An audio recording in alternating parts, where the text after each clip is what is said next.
Hi, I'm Conor McNeil, also known as The Fella. I'm a travel and landscape photographer, cityscapes, astrophotography. I've been to, 70, 80 countries so far, and most of my clients are tourism boards, so I often don't have a choice of where I'm going. When I have a bit of free time, I'm trying to get to a new country every month. So I've come from Kosovo, got the bus to here. I'm also here not just for the photography, but to meet all the street dogs. I obviously have a lot more camera gear than this, but when I'm doing travel shoots and I need to stay mobile and get on small planes, often I'm traveling with just hand luggage only, then this is my sort of essential kit that I would use. And here comes the dog. Here I've got quite a big camera with a built-in battery grip and a lens. Looking at this here, you can see that the eyepiece sticks out a bit. And then there's the sort of the LCD, which is not fragile, but you want to protect that slightly more. I have extra padding there and at the side. So whenever this slides in, it's almost molded to fit here. So the eyepiece can drop down a little bit, and there's double padding for the LCD. And then this extra padding here just stops it from shaking around. One of the reasons why I went with the Small Pro insert for this particular setup is with the wider gripped body. I just needed that extra depth. The grip where I'm normally holding it is straight there, accessible. So as soon as I open it, I can grab the camera, pull it out and start shooting. I used to have a system where I'd have like one compartment just for fresh batteries and then one compartment for empty batteries. And then I'd know which one was which was great, but I preferred not having to change any batteries at all.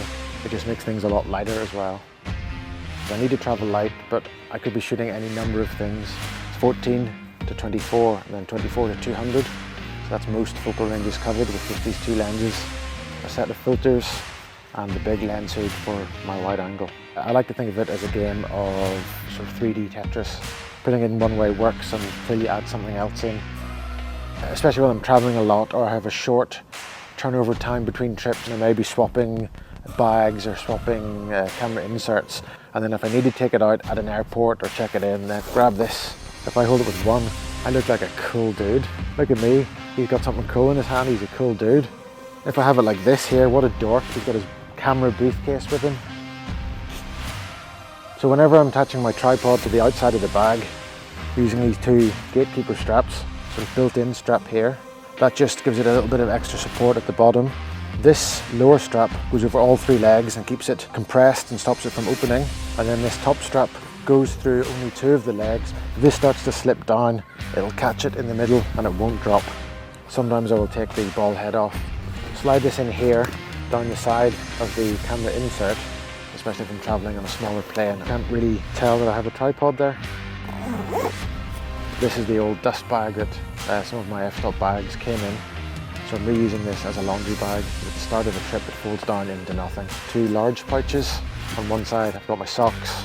Here on the other side, hidden away obviously, are my unmentionables. And then in this one here, other outer garments.